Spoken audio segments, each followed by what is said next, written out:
Sa ibang balita, nasaksihan po ng GMA News ang pakikipaghabulan sa dagat ng Philippine Coast Guard sa mga banyagang iligal na nangingisda sa karagatan ng Pilipinas sa bahagi ng Batanes. At ang mga illegal fisherman, nasukol naman kaya? Yan po ang tinutukan ni Ian Cruz, exclusive. Magtatakip silim ng lisanin ng BFAR Patrol Vessel ang pantalan ng Basco dito sa Batanes kasama ang mga taga-Philippine Coast Guard.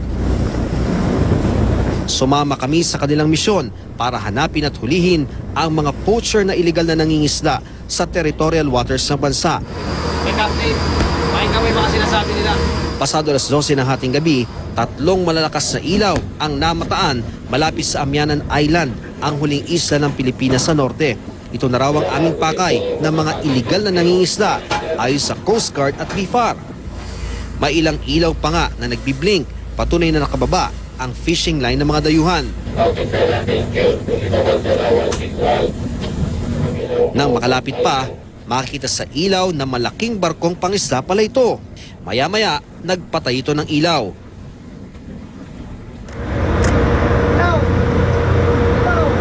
Sa mas maliit na barkong pangisda na natoon ang aming atensyon. Nang mabatid itong ipinupursige naman siya, nagpatay din ito ng ilaw. Binuksan na ng barko ang searchlight nito upang makita pa rin ang pakay na banyagang mangisda. Dito na nagsimula ang habulan. Makailang beses na muntikang masukol ang banyagang fishing boat. May punto pa ngang halos magkabanggaan na kami. Pero naging maagap ang aming kapitan na iatras agad ang aming sinasakyan. Matapos ang insidente sa Balintang Channel noong May 9, 2013, ingat nang gumamit ng puwersa ang mga Pilipino. They try to collide with us, so we evade the collision so that we will not be charged of ramming their vessel. Pero ang tinutugis na barko tuluyang nakalayo tungo sa border ng Pilipinas sa Taiwan. Patay ng ilaw dahil ginagamit nila yung cover of darkness. And then dahil napakalapit natin sa border, siyempre to some extent mag-hesitate tayong i-pursue sila. Hindi man nakahuli, nagpasya ang aming kapitan, manatili sa lugar at tsumempo sa bukang liwayway. Nasa dulo na po tayo ng Pilipinas at yung ating po nasa likuran ay yung Yami o Amianan Island, at sa lugar na ito, dito na nagkukumpol-kumpol yung mga mangingisdang banyaga upang kunin yung yaman ng ating bansa.